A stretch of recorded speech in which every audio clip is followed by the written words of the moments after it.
ডাল তো আমরা অনেকভাবেই খাই, তবে এভাবে করে ডালের বাটি চচ্চড়ি একবার হলেও বানাবেন, মাশাআল্লাহ খেতে অসাধারণ লাগে। হ্যালো বন্ধুরা, আসসালামু আলাইকুম, welcome back to my channel পাবনার আপা কিচেন অ্যান্ড ব্লগ থেকে আপনাদের মাঝে আরও নতুন একটা রেসিপি নিয়ে হাজির হয়েছি। আশা করি রেসিপিটি ভালো লাগবে। ভালো লাগলে ছোট্ট একটা লাইক দিয়ে শেষ পর্যন্ত যুক্ত থাকার অনুরোধ রইল। আর রেসিপিটি যদি এতটুকু বেশি ভালো লেগে থাকে একটা সাবস্ক্রাইব করে পাশে থাকতে পারেন। তবে চলুন মূল রেসিপিটি শুরু করি। এখানে আমি সব কিছু অফ ক্যামেরায় রেডি করে নিয়েছি আলু দুইটা টমেটো, কাঁচামরিচ নিয়েছি, পেঁয়াজ কুচি করে নিয়েছি, রসুন কুচি করে নিয়েছি আর মসুরের ডাল নিয়েছি। এখন হাতে মেখে ডালটা চচ্চড়ি করব। কড়াই নিয়েছি, দিয়ে দিলাম কড়াইয়ে কাঁচামরিচ, রসুন আর পেঁয়াজগুলো, দিয়ে দিলাম কেটে রাখা আলুগুলো। এখন আমি এখানে দিয়ে দিলাম দারচিনি, এলাচ, লবঙ্গ, তেজপাতা আর কিছু জিরা। এখন দিয়ে দিলাম পরিমাণ মতো লবণ, পরিমাণ মতো হলুদের গুঁড়া আর পরিমাণ মতো দিয়ে দিলাম ধনিয়া গুঁড়া। এখন অল্প একটু দিয়ে দিলাম লাল মরিচের গুঁড়া। এ পর্যায়ে সব কিছু হাত দিয়ে সুন্দর করে মেখে নেব। আর এই ডাল রান্নাটা কিন্তু রুটি, পরোটা আর গরম ভাতের সাথে অসাধারণ লাগবে। আপনারা একবার হলেও বাসায় ট্রাই করতে পারেন। এ পর্যায়ে এগুলো মাখানো হয়ে গেছে, দিয়ে দিলাম কেটে রাখা টমেটো আর দিয়ে দিলাম মসুরের ডালগুলো। এ পর্যায়ে মসুরের ডাল টমেটোটা দেওয়ার পরে আবারও সুন্দর করে হাত দিয়ে মেখে নিচ্ছি, দেখতে পাচ্ছেন। আর এভাবে মাখানো কোনো কিছু রান্নাটা কিন্তু এমনিতেই মজা লাগে। এগুলো মাখানোর পরে আমি এখন পরিমাণ মতো সয়াবিন তেল দিয়ে দেবো।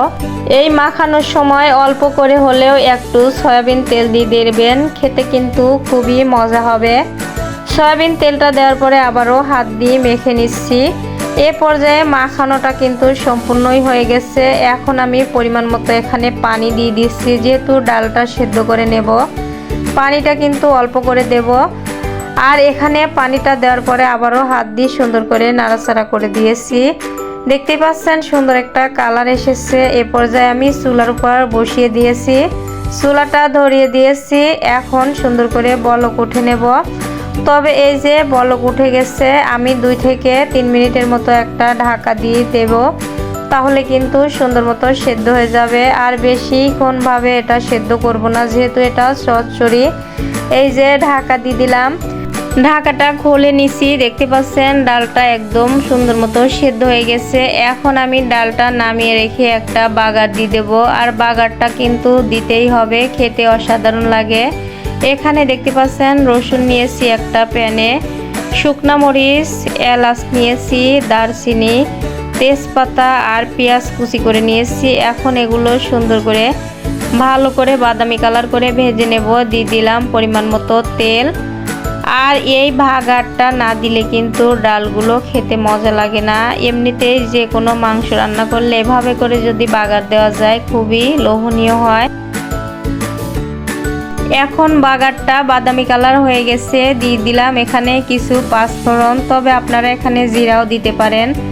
আর পাঁচফোড়নটার একটা সুন্দর কিন্তু ঘ্রাণ আসে, খেতে অসাধারণ লাগে। এখন আমি ডালটা চুলার উপর বসিয়ে দিয়েছি আর বাগারটা দিয়ে দিয়েছি। এখন আলতো হাতে 2 থেকে 5 মিনিটের মতো নাড়াচাড়া করে নিচ্ছি। দেখতে পাচ্ছেন সুন্দর মতো বাগারটা মিক্স করে নিয়েছি। আমি আপনাদেরকে নামিয়ে দেখাচ্ছি। এই যে মাশাআল্লাহ অসাধারণ কিন্তু হয়েছে।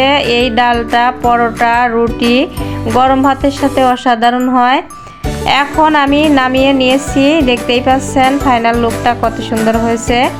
তবে এখানে একটা প্লেট নিয়েছি, প্লেটে আমি পরিবেশন করে আপনাদের দেখাচ্ছি কতটা লোভনীয় হয়েছিল। এই যে প্লেটে উঠে নিচ্ছি, কালারটা দেখেই বুঝতে পারছেন অসাধারণ একটা কালার হয়েছে। খেতেও কিন্তু দুর্দান্ত লোভনীয় ছিল গরম ভাতের সাথে।